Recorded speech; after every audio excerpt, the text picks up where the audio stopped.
everyone, welcome back. So dear students, chapter number 1 हम start कर चुके हैं, जिसमें मैंने आपको टेक्सोनॉमिकल कैटेगरीज तक बताया था। आज उन्हीं को हम डिटेल में पढ़ेंगे और जो लास्ट का टॉपिक है वो भी कवर करेंगे। सो chapter number 1, the living world. मैंने आपको बोला कि जब भी हम ऑर्गेनिजम्स को क्लासिफाई करते हैं तो क्लासिफिकेशन करते समय 7 ऑब्लिगेट कैटेगरीज को हम स्टडी करते हैं, जिसमें से सबसे पहली है kingdom, phylum, class, order, family, genus and species. So बच्चों, out of these 7 obligate categories species को माना जाता है बेसिक यूनिट ऑफ क्लासिफिकेशन या फिर लोएस्ट यूनिट ऑफ क्लासिफिकेशन। सबसे पहले चीज आपको पता चली, बेसिक यूनिट ऑफ क्लासिफिकेशन या फिर lowest unit of classification. And the highest category is kingdom. ये हाईएस्ट कैटेगरी होती है यहाँ पर, ठीक है जी। साथ ही साथ प्लांट्स के केस में हम फाइलम को डिवीजन के नाम से जानते हैं। प्लांट्स के केस में हम फाइलम को डिवीजन कहते हैं, ठीक है। अगर 7 ऑब्लिगेट कैटेगरीज में ये पूछा जाए कि एक स्पेसिफिक रैंक को, एक स्पेसिफिक लेवल को क्या कहा जाता है, तो आप बोलेंगे उसको कहते हैं taxon. This is known as taxon. और इसका प्लूरल होता है बच्चों टैक्सा। ये मैंने प्रीवियस वीडियो में भी बताया होगा, इसका प्लूरल होता है टैक्सा। और क्योंकि जब भी हम क्लासिफिकेशन करते हैं तो एक के बाद दूसरा स्टेप, फिर तीसरा, यानी कि स्टेप वाइज क्लासिफिकेशन की बात होती है, तो उसको कहा जाता है taxonomical hierarchy. This is known as taxonomical hierarchy, right. It means stepwise arrangement of plants and animals, correct. तो ये टेक्सोनॉमिकल कैटेगरीज है, टोटल 7 कैटेगरीज होती हैं। स्पीशीज लोवेस्ट कैटेगरी, ठीक है। अब यहाँ पर बेटा मैंने आपको ये भी बताया था कि ये जो टर्म है phylum, it was given bye a scientist named Ernst Hückel. Ernst Hückel, एक तो आपको ये भी याद करना होगा। इसके अलावा क्या क्या चीजें हमें याद करनी है, वो ये है कि ये जो टेक्सोनॉमिकल कैटेगरीज होती हैं, these are not only the biological categories, बल्कि वो मॉर्फोलॉजिकल कैटेगरीज भी। ऐसा नहीं है कि ये सिर्फ बायोलॉजिकल एंटिटीज हैं, ठीक है। These are also morphological categories. ये आपकी एनसीईआरटी की लाइन है जो मैं बोल रही हूँ। और जब भी कभी क्वेश्चन ऐसा पूछा जाता है ना, which of the following is wrong, which of the following is incorrect, तब ऐसी स्टेटमेंट्स आती है ना, तो आपको वो याद रखनी होगी, ठीक है। तो चलो एक बार फटाफट से स्पीशीज की डिफाइन भी पढ़ लेते हैं, क्या होती है इसकी डेफिनेशन। बच्चों, स्पीशीज ऐसे ऑर्गेनिजम्स का ग्रुप है जो कि इंटरब्रीड कर सकते हैं, जो कि सबसे ज्यादा मात्रा में सिमिलर कैरेक्टरिस्टिक्स को, यानी कि फंडामेंटल कैरेक्टरिस्टिक्स को शो करते हैं। Showing maximum fundamental characters, maximum fundamental characters, ठीक है। तो ये आपको याद रखना है, ऐसे ऑर्गेनिजम्स का ग्रुप जो कि इंटरब्रीड करेंगे और मैक्सिमम फंडामेंटल कैरेक्टर्स को शो करेंगे, उनको हम कहते हैं स्पीशीज, ठीक है।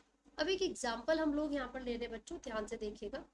टाइगर का साइंटिफिक नेम आप सभी को पता है, पैंथेरा टाइग्रिस, या फिर लायन का पैंथेरा लियो, ठीक है जी। पैंथेरा टाइग्रिस हो गया, पैंथेरा लियो हो गया, और यहाँ पर हम देखेंगे पैंथेरा पार्डस, लेपर्ड, राइट। तो जितने भी साइंटिफिक नेम मैंने आपके सामने लिखे हैं, out of all these scientific names, आप देखोगे स्पीशीज तीनों की अलग है, लेकिन तीनों का जीनस बिल्कुल सेम है, जीनस बिल्कुल सेम, राइट। तो यहाँ पर जो पैंथेरा है ये एक जीनस है, और ये तीनों यहाँ पर शो करती हैं स्पीशीज, ठीक है। तो बेटा टाइग्रिस का मतलब है इसके अंदर सारे टाइगर्स आएंगे जो कि आपस में 100% सिमिलर है। लायन का, लियो का मतलब है सारे लायन आएंगे जो आपस में 100% सिमिलर है। तो अगर स्पीशीज की डिफाइन पूछी जाए तो आप बोलेंगे it is a group of individuals that can interbreed and show maximum fundamental characters, उनको हम कहते हैं स्पीशीज, ठीक है। और जीनस का मतलब क्या है, genus is a group of related species, वो स्पीशीज जो आपस में रिलेटेड है, उन्हीं के ग्रुप को हम कहते हैं जीनस। तो एक स्टेटमेंट आपको याद रखनी है कि एक जीनस में दो या दो से ज्यादा स्पीशीज भी आ सकती है। तो मैंने बोला genus is a group of related क्या स्पीशीज। ठीक है जी, genus is a group of related species. तो जीनस क्या होता है बच्चों? It is a group of related species. अब यहाँ पर एक साइंटिफिक नेम और ले रहे हैं हम। मान लीजिए मैं बिल्ली के बारे में बात कर रही हूँ, कैट के बारे में, है ना। तो फेलिस फेलिस उसका साइंटिफिक नेम है। हमने यहाँ बिल्ली के बारे में बात की, ठीक है। तो बेटा ये जो टाइगर है, लेपर्ड है, या फिर ये जो पारस है, ये सभी एक फैमिली में आते हैं। और वो जो फैमिली है वो कौन सी फैमिली आपको पता है? That is Felidae. वो कौन सी फैमिली है? फेलिडे। तो भैया जिस फैमिली में ये टाइगर और लायन आते हैं उसी फैमिली से ये बिल्ली बिलोंग करती है। इसका मतलब क्या हुआ? फैमिली ऐसे जीनस का ग्रुप है जो आपस में काफी सिमिलर कैरेक्टर्स को शो करते हैं। दूसरों की तुलना में, दूसरों के कंपैरिजन में जो लायन है और जो कैट है उनके जो कैरेक्टर्स है वो काफी सिमिलर है। तो हमने बोला family is a group of related genus, और जीनस का प्लूरल होता है जेनेरा। तो family is a group of related genera. Family is a group of related genera. तो जैसे कि एक एग्जांपल मैंने आपको फेलिडी का दिया है, इसमें लायन, टाइगर और कैट आते हैं। तो जब वैसे ही एक फैमिली होती है डॉग की फैमिली, जिसको कहते हैं कैनिडे। डॉग की फैमिली को क्या कहते हैं? कैनिडे। ठीक है। और अगर फ्लावर्स के बारे में आपसे पूछा जाए तो जब फ्लावर्स को हम एक फैमिली में डालते हैं तो हम उनके मतलब, या प्लांट्स को जब एक फैमिली में डालते हैं तो उनके फ्लोरल कैरेक्टर्स के बेसिस पर डालते हैं। किस बेसिस पर डालते हैं बच्चों? फ्लोरल कैरेक्टर्स के बेसिस पर। ठीक है। तो ये आपको याद रखना होगा कि जो फ्लोरल कैरेक्टर्स है प्लांट्स के, उसके बेसिस पर हम उनको अलग अलग कैटेगरीज में डिवाइड कर देते हैं। तो एक यहाँ पर फैमिली थी फेलिडे और दूसरी फैमिली है कैनिडे। ये फिश की सॉरी ये कैट की फैमिली है और ये डॉग की फैमिली है। तो ये दोनों ही फैमिलीज सेम ऑर्डर में डाल दी गई। क्यों बच्चों? हमने इनको सेम ऑर्डर में क्यों डाला? कार्निवोरा में क्यों डाला? क्योंकि ये भी फ्लैश ईटर्स है और ये भी। वो सभी ऑर्गेनिजम्स जो मांस खाते हैं हम उनको कार्निवोर्स कहते हैं, राइट। तो हमने बोला कि ये जो फैमिली है फेलिडे और ये जो फैमिली है कैनिडे, इन दोनों ही फैमिलीज को सेम ऑर्डर में डाला है, that is Carnivora. So order is a group of related families. Order is a group of related families. और इसमें एक बहुत ही इंपॉर्टेंट एग्जाम्पल आपको दिया गया बच्चों, प्लांट्स के केस में पूछा जाता है किस बेसिस पर आपने ऑर्डर सेम ऑर्डर के अंदर डाला है सोलिनेसी और फेबेसी जैसी फैमिलीज को। तो उसका आंसर आप क्या देते हो? आंसर होता है फ्लोरल कैरेक्टर्स के बेसिस पर। किस पर बच्चों? फ्लोरल कैरेक्टर्स के आधार पर हमने दो या दो से ज्यादा फैमिलीज को सेम ऑर्डर में डाला है। ठीक है, ये बहुत इंपॉर्टेंट है, याद रखिएगा। एक और ऑर्डर का एग्जांपल हम यहाँ पर ले रहे हैं बच्चों, प्राइमेटा। कौन सा ऑर्डर है?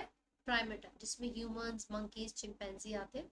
लेकिन हमने इस दोनों ही ऑर्डर्स को सेम क्लास में डाला है, and that class is Mammalia. कौन सी क्लास में डाला है बच्चों? मेमेलिया। ऐसा क्यों? क्योंकि ये भी, इनके पास भी मेमोरी ग्लैंड्स है, अपने यंग वंस को मिल्क प्रोवाइड करेंगे। इनके पास भी मेमोरी ग्लैंड्स है और ये भी अपने यंग वंस को न्यूट्रिशन देते हैं। तो याद रखिए, class is a group of related orders. Class is a group of related orders. ठीक है बच्चों। और भी क्लासेस आप लोग पढ़ चुके हैं, जैसे कि पाइसेस, जैसे कि एम्फीबियंस, है ना, Aves, etc. All these classes are categorized into same phylum, और वो फाइलम होता है वर्टिब्रेटा। वो कौन सा फाइलम है? वर्टिब्रेटा। ऐसा क्यों किया हमने? क्योंकि इन सभी ऑर्गेनिजम्स के अंदर क्या प्रेजेंट है बच्चों? वर्टिब्रल कॉलम प्रेजेंट है। इन सभी ऑर्गेनिजम्स के अंदर क्या प्रेजेंट है? वर्टिब्रल कॉलम प्रेजेंट है। इसीलिए हमने इनको एक ही कैटेगरी में डाला है, एक ही फाइलम में डाला है, दैट इज वर्टिब्रेटा। तो क्या मैं कह सकती हूँ? Phylum is a group of related classes. वैसे ही class is a group of related orders, order is a group of related families, family is a group of related genera. ठीक है बच्चों, नाउ लुक एट दिस, जहाँ Vertebrata है वहाँ invertebrates भी आएंगे, and all these are included in the highest category जो कि होती है किंगडम। तो कौन से किंगडम में हमने इनको डाला है बच्चों? Kingdom animalia. कौन सा किंगडम है? Kingdom animalia, correct. ये तो सबको समझ आया होगा। तो यहाँ पर 7 कैटेगरीज के बारे में हमने बात की है, जिसमें बेसिक यूनिट होती है स्पीशीज, हाईएस्ट कैटेगरी है किंगडम। जैसे ही हम स्पीशीज से किंगडम की तरफ जाएंगे तो जो फंडामेंटल कैरेक्टर्स हैं वो कम होते रहते हैं, बट जनरल कैरेक्टर्स बढ़ते रहते हैं। ठीक है, देखो फंडामेंटल कैरेक्टर का मतलब है सिर्फ उसी पर्टिकुलर कैटेगरी की कोई प्रॉपर्टी, और जनरल कैरेक्टर जैसे कि मैंने एक ले लिया, presence of vertebral column, presence of vertebral column. तो बेटा वर्टिब्रेटा में आने वाले सभी ऑर्गेनिजम्स में एक जनरल कैरेक्टर होगा, वो है वर्टिब्रल कॉलम की प्रेजेंस। ठीक है, बट वो आपस में तो डिफर कर सकते हैं, जैसे कि मछलियां और हम, बाकी चीजें तो डिफर करती है ना हमारी। तो याद रखिए स्पीशीज से किंगडम की तरफ जाओगे तो जो फंडामेंटल कैरेक्टर्स हैं वो डिक्रीज होते हैं, वो कम होते हैं। ठीक है बच्चों, चलिए अब हम यहाँ पर कंसेप्ट ऑफ स्पीशीज के बारे में बात करेंगे। जैसे कि सबसे पहला होता है बायोलॉजिकल कंसेप्ट ऑफ स्पीशीज। बेटा this concept was given bye Ernst Mayr. ये बहुत इंपॉर्टेंट है, काफी बार पूछा जाता है। अर्नस्ट मेयर वो साइंटिस्ट थे जिन्होंने बायोलॉजिकल कंसेप्ट ऑफ स्पीशीज दिया। इसके हिसाब से उन्होंने बोला था कि दो स्पीशीज एक दूसरे से डिफर करती हैं।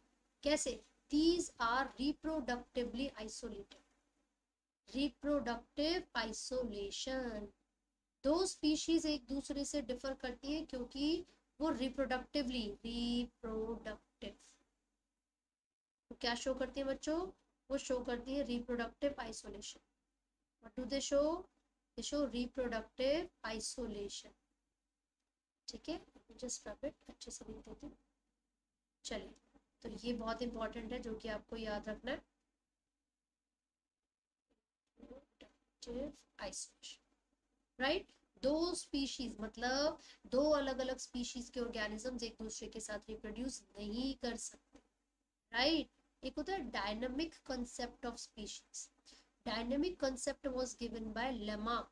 इन्होंने कहा था कि भैया जो स्पीशीज है उसमें बदलाव आते रहते हैं, चेंजेस आते रहते हैं, वेरिएशंस शो करती हैं, वो कुछ कुछ समय पर वो म्यूटेट कर जाती है, म्यूटेशन कर जाती है, जिसकी वजह से नए बदलाव आते हैं किसी स्पीशीज में।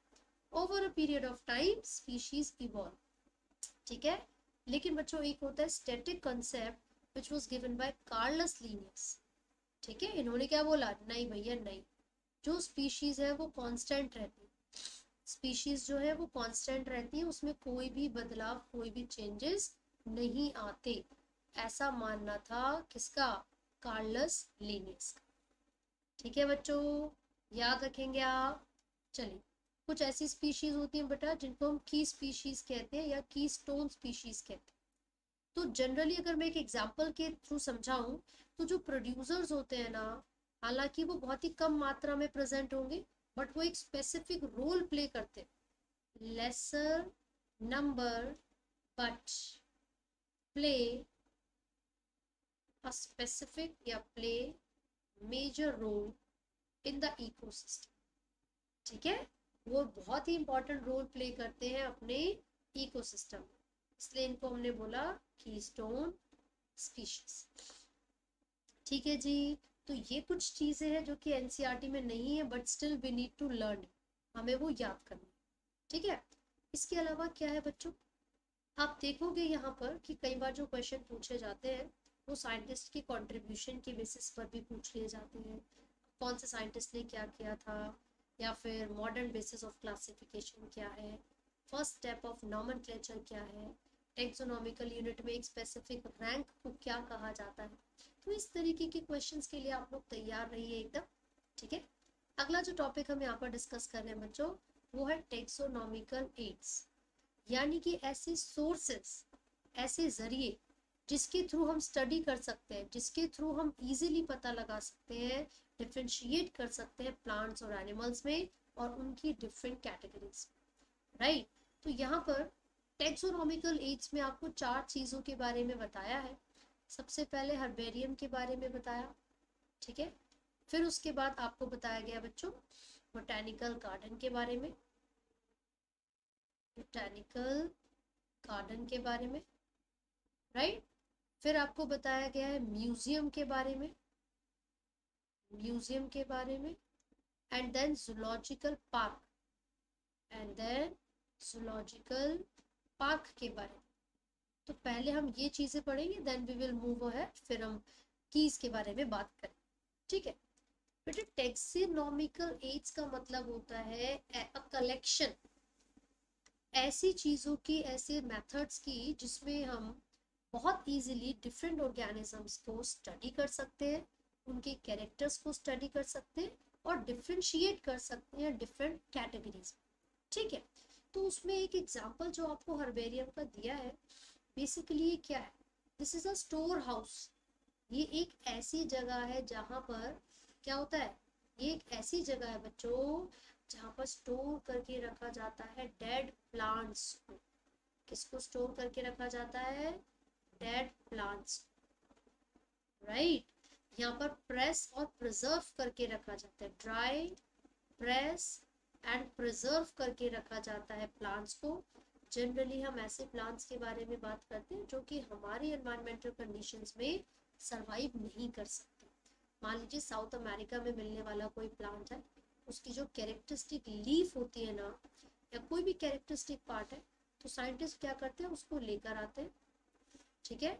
उसको ड्राई किया जाता है, प्रेस किया जाता है और उसको प्रिजर्व करके एक शीट पर रखा जाता है जिसको हर्बेरियम शीट का कहते हैं, एक स्पेसिफिक साइज की।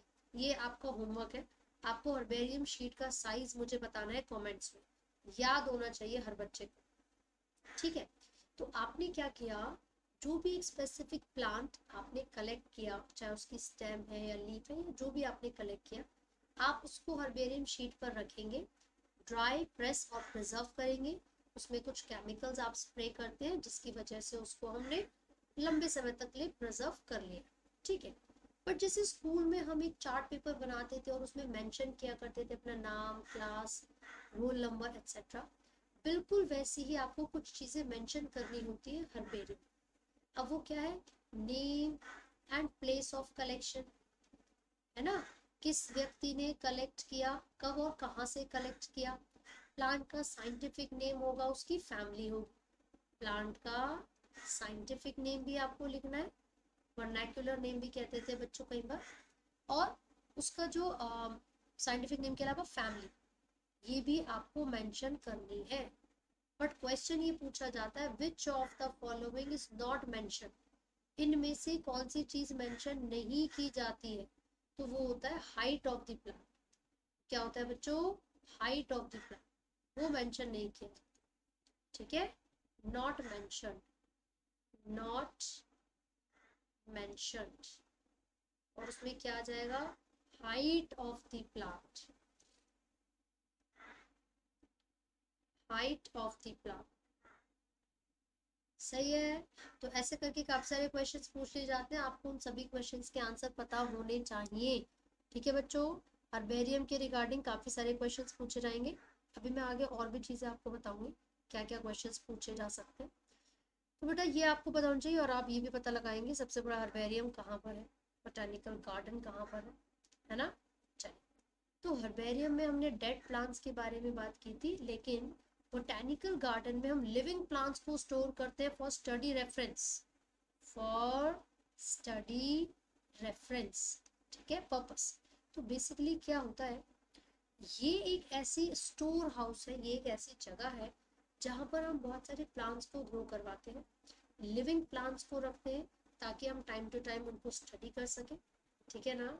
साथ ही साथ मैं आपको बता दूं, कुछ ऐसे प्लांट बेटा जो कि थ्रेटेंड हो, जो कि एक्सटिंक्ट होने वाले हो, तो हम उनको भी प्रॉपर एक एनवायरनमेंट में ले जाकर रख देते हैं जहाँ पर हम उनको प्रॉपर प्रोटेक्शन दे सकें।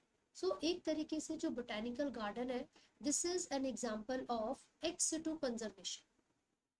ये किस चीज का एग्जाम्पल है बच्चों, एक्स सिटू कंजर्वेशन का एग्जाम्पल है, जिसमें हम ह्यूमन केयर के अंडर रखते हैं ऐसे थ्रेटेंड प्लांट्स को जो बहुत ही जल्दी एक्सटिंक्ट हो सकते हैं, है ना। तो ये एक अच्छा मेथड है जो कि हमने डेवलप किया है प्लांट्स को प्रिजर्व करने के लिए, बचाने के लिए। ठीक है बच्चों, साथ ही साथ इस पर भी काफ़ी सारी चीज़ें लेबल्ड होती है, scientific name, family etcetera. National botanical research institute, NBRI आपसे पूछा जाएगा, ठीक है। और इंडियन बोटानिकल गार्डन कहाँ है ये। तो जब भी NBRI पूछा जाता है तो वो लखनऊ इंडिया में होता है, लखनऊ इंडिया, है ना। और इंडियन बोटानिकल बोटानिकल गार्डन ये कहाँ पर है, हावड़ा।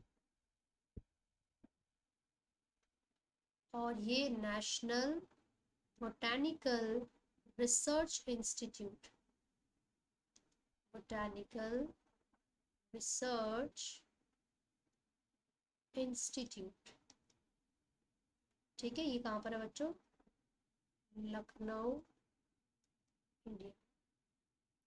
ये आपको याद होना चाहिए। इंडियन बोटानिकल रिसर्च इंस्टीट्यूट, है ना, मतलब इंडियन बोटानिकल गार्डन हावड़ा में है, इंडिया में। और आपका national botanical research institute Lucknow में है। इसके अलावा भी क्यू इंग्लैंड में एक बोटानिकल गार्डन है, आपको उसका भी नाम याद करना होगा। लेकिन ये दोनों सबसे इम्पोर्टेंट है जो हमने यहाँ पर मेंशन किए हैं, दीज टू, ये बहुत इंपॉर्टेंट है। ठीक है जी, चलो आगे देखो बच्चों, म्यूजियम। हम म्यूजियम में क्या करते हैं, ये भी एक तरीके का स्टडी पर्पस से यूज किया जाने वाला मेथड है, जहाँ पर डेड एनिमल्स के स्पेसिमेंस को रखा जाता है। कई बार क्वेश्चन आता है, गलत स्टेटमेंट में लिखा हुआ आएगा कि हम सिर्फ यहाँ पर पोस्टर्स को, पिक्चर्स को, चार्ट्स को डालते हैं म्यूजियम में। नहीं, हम उनके प्रॉपर स्पेसिमेन को रखते हैं बच्चों, ताकि इजीली आप उसको देखो। अच्छा ऐसा लगता है फिशेस ऐसी होती है, तो आप उनको देखोगे, स्टडी करोगे, कैरेक्टर्स को देखोगे, तो आप बहुत अच्छे तरीके से उनको क्लासीफाई भी कर पाओगे।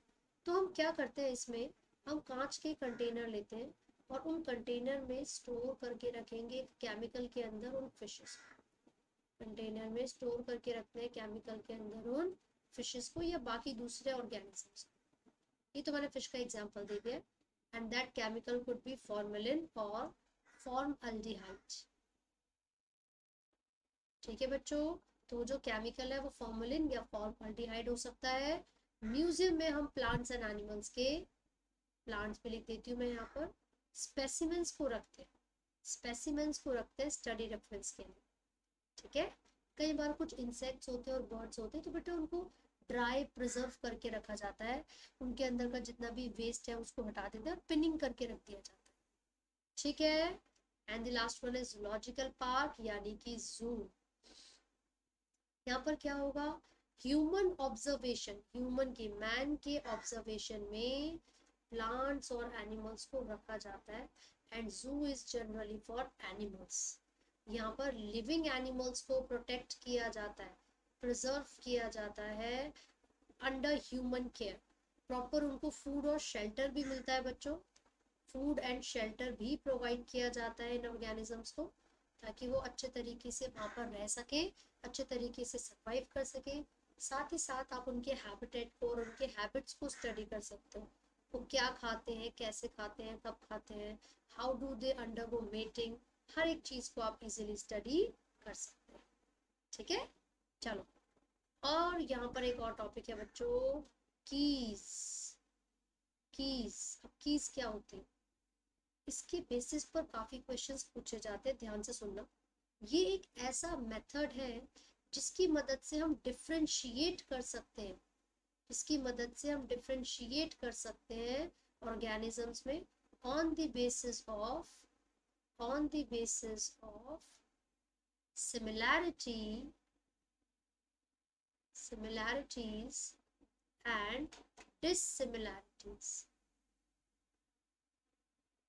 आप याद रखिए, हम करेंगे क्या कीज में, बेटा हम कोई भी दो कैरेक्टर्स लेंगे, two contrasting characters, and these two contrasting characters are called couplet। इन दोनों कंट्रास्टिंग कैरेक्टर्स को हम क्या कहते हैं, कपलेट्स। मान लीजिए पहला कैरेक्टर मैंने बोला प्रेजेंस ऑफ वर्टिब्रल कॉलम, और दूसरा कैरेक्टर मैंने बोला मॉइस्ट स्किन। दूसरा कैरेक्टर क्या बोला बच्चों, मॉइस्ट स्किन। अगर कभी भी मेरे सामने कोई दो ऑर्गेनिजम्स होंगे और मुझे बोला जाए कि भैया डिफरेंशिएट करो, ये बताओ कि ये कौन सी कैटेगरी में आते हैं, ठीक है, और मुझे ये बोल दिया जाए कि वो सभी ऑर्गेनिजम्स जिनके अंदर ये दोनों कैरेक्टर्स है, वर्टिब्रल कॉलम भी प्रेजेंट है और मॉइस्ट स्किन भी है, तो वो एम्फीबियंस में आते हैं, राइट। और मेरे सामने कौन से दो ऑर्गेनिजम्स है, फ्रॉग एंड लायन। जब मैंने देखा पहला कैरेक्टर यानी कि वर्टिब्रल कॉलम, बेटा वो फ्रॉग में भी था और वो लायन में भी था, लेकिन जो दूसरा कैरेक्टर है यानी कि प्रेजेंस ऑफ मॉइस्ट स्किन, वो सिर्फ फ्रॉग में प्रेजेंट है ना कि लायन में। तो पता चल गया कि ये जो कैरेक्टर्स को शो करने वाला ऑर्गेनिज्म है वो फ्रॉग है। दैट मीन्स फ्रॉग कौन सी कैटेगरी से बिलोंग करता है, एम्फीबियंस। क्लियर हो गई बात। तो याद रखिए, टू कंट्रास्टिंग कैरेक्टर्स जब भी लिए जाते हैं तो उसको कपलेट कहा जाता है, बट ईच स्टेटमेंट, हर एक सिंगल स्टेटमेंट को, each statement in the key is called lead, LEAD, ठीक है। साथ ही साथ एक बहुत ही इंपॉर्टेंट लाइन डबल स्टार लगा रही हूं मैं, कीज आर जनरली, फिर डैश लगा देते हैं वो आगे, और आपसे पूछा जाता है यहाँ पर क्या है, तो आप बोलोगे analytical in nature, keys are generally analytical in nature, ये बहुत इंपॉर्टेंट है। उसकी बेसिस पर आप एनालिसिस कर रहे हो, आप स्टडी कर पा रहे हो और आप ये बता पा रहे हो कि हाँ भैया ये जो पर्टिकुलर ऑर्गेनिज्म है वो उस कैटेगरी से बिलोंग करता है, ठीक है। और इसके कुछ एग्जांपल्स होते हैं बच्चों, जैसे कि कैटलॉग, पहला एग्जांपल क्या है, कैटलॉग, दूसरा मैनुअल, एंड तीसरा मोनोग्राफ।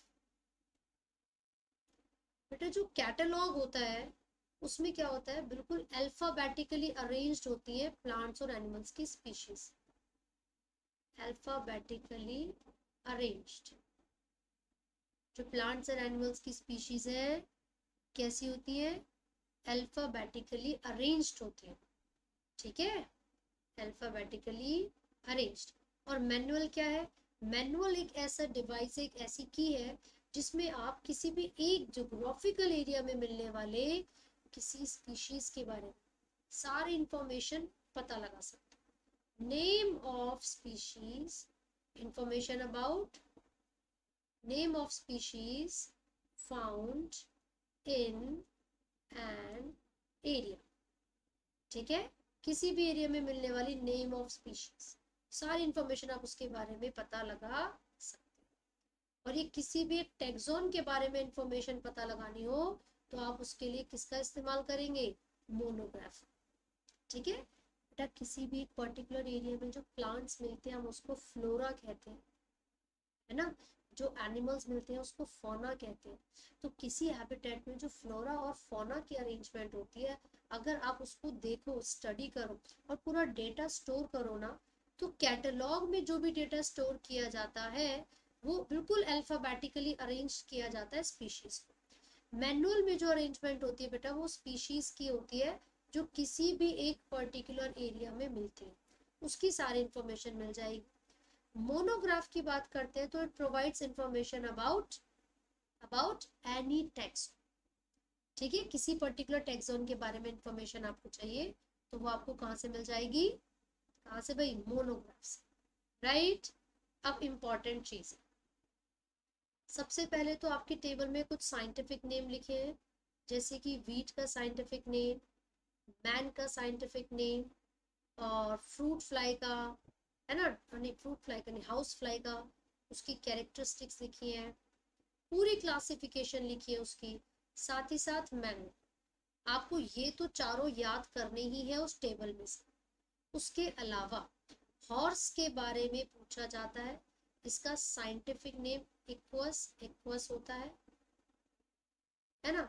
इसकी जब आपसे फैमिली पूछी जाती है हॉर्स की फैमिली, बेटा वो होती है इक्विडे, इसकी फैमिली क्या होती है, इक्विडी। और आजकल इसकी क्लास भी पूछी जाने लगी है जो कि होती है पेरिसोडेक्टाइला।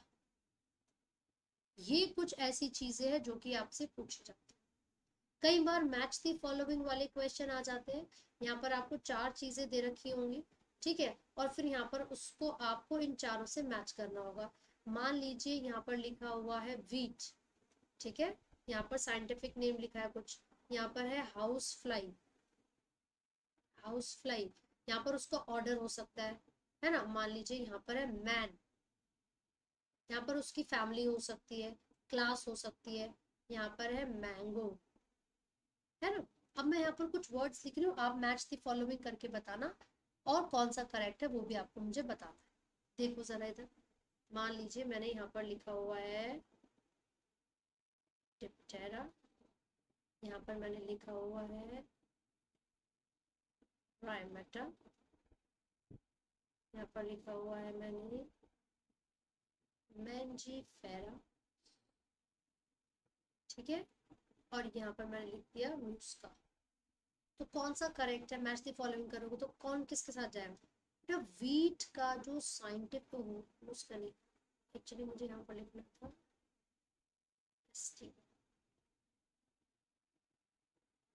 ठीक है। अब होता क्या है, कई बार तो डायरेक्टली साइंटिफिक नेम के बेसिस पर मैच द फॉलोइंग आ जाती है, कई बार उनकी क्लास, फैमिली या ऑर्डर। जो वीट है उसका scientific name Triticum aestivum, house fly का ऑर्डर होता है बच्चों डिप्टेरिया, मैन का ऑर्डर होता है प्राइमेटा, और मैंगो का जीनस होता है मैंजीफेरा। तो इस तरीके से आपसे मैच द फॉलोइंग करने के लिए भी पूछा जा सकता है, ठीक है। फिर कुछ क्वेश्चंस इस तरीके से भी हो सकते हैं बच्चों, जैसे मान लीजिए मैच द फॉलोइंग के अलावा आपको इस तरीके से दे दिया जाए, which of the following is the characteristic feature of all the living organisms, सभी लिविंग ऑर्गेनिजम्स की कैरेक्टरिस्टिक है ना। या फिर एक टैक्सोन क्या होता है वो पूछा जाएगा। एनी रैंकिंग या लेवल ये तो हमने पढ़ लिया था। फिर स्टैटिक कंसेप्ट ऑफ स्पीशीज किसने दिया था, हर्बेरियम किसके बारे में इंफॉर्मेशन कलेक्ट करता है, कौन सी स्टेटमेंट सही है या कौन सी गलत है, और हर्बेरियम शीट पर कौन सी चीज प्रेजेंट नहीं होती, लेबलिंग में क्या प्रेजेंट नहीं होता, ठीक है। या फिर जेनेरा प्लांटेरम बुक किसने लिखी थी, सिस्टेमा नेचुरा किसने लिखी है, बायोलॉजिकल कंसेप्ट ऑफ स्पीशीज से क्या पता चलता है, ऑल दीज थिंग्स। ये सारी चीजें आपको बहुत अच्छे तरीके से स्टडी करनी है। एक्स सिटू इन सिटू कंजर्वेशन मैंने बताया, एक्स सिटू में प्लांट्स या एनिमल्स को उनके नेचुरल हैबिटेट से बाहर लेकर जाते हैं, अंडर ह्यूमन केयर उनको रखा जाता है, प्रोटेक्शन दी जाती है। लेकिन इन सिटू में ऑर्गेनिजम्स को उन्हीं के नेचुरल हैबिटेट में ही रखा जाए, बाहर नहीं लेके जाते, ठीक है। वो एंडेमिज्म शो करते हैं बच्चों। एंडेमिक स्पीशीज का मतलब है जो सिर्फ एक स्पेसिफिक ज्योग्राफिकल एरिया तक ही सीमित, and these are not found elsewhere, ठीक है। बिल्कुल वैसे ही आप बायोडाइवर्सिटी हॉटस्पॉट के बारे में पढ़ोगे। मान लीजिए एक एरिया है ऑस्ट्रेलिया, ऑस्ट्रेलिया में कंगारू रह रहे हैं बहुत सारे, मुझे पता चला कि भैया वो एक्सटिंक्ट होने वाले, तो मैंने उन्हीं को उन्हीं के नेचुरल हैबिटेट के सराउंडिंग में प्रोटेक्शन दे दी। तो ये जो एरिया होता है इसको हम बायोडाइवर्सिटी हॉटस्पॉट कहते हैं, and there are total 34 biodiversity hotspots in India, ठीक है। सो दैट्स ऑल, यहाँ तक आप लोग अच्छे से पढ़ के रखेंगे। We are done with chapter number 1 for NEET 2023। मैं इसी की पीडीएफ टेलीग्राम ग्रुप में अपलोड करूंगी। बायोफिलिक भावनापुरी ही मेरे टेलीग्राम ग्रुप का चैनल है, आप वो ज्वाइन कर लीजिए, आपको सारी अपडेट्स वहां पर मिलती रहेंगी, right. All the best everyone. Have a good day.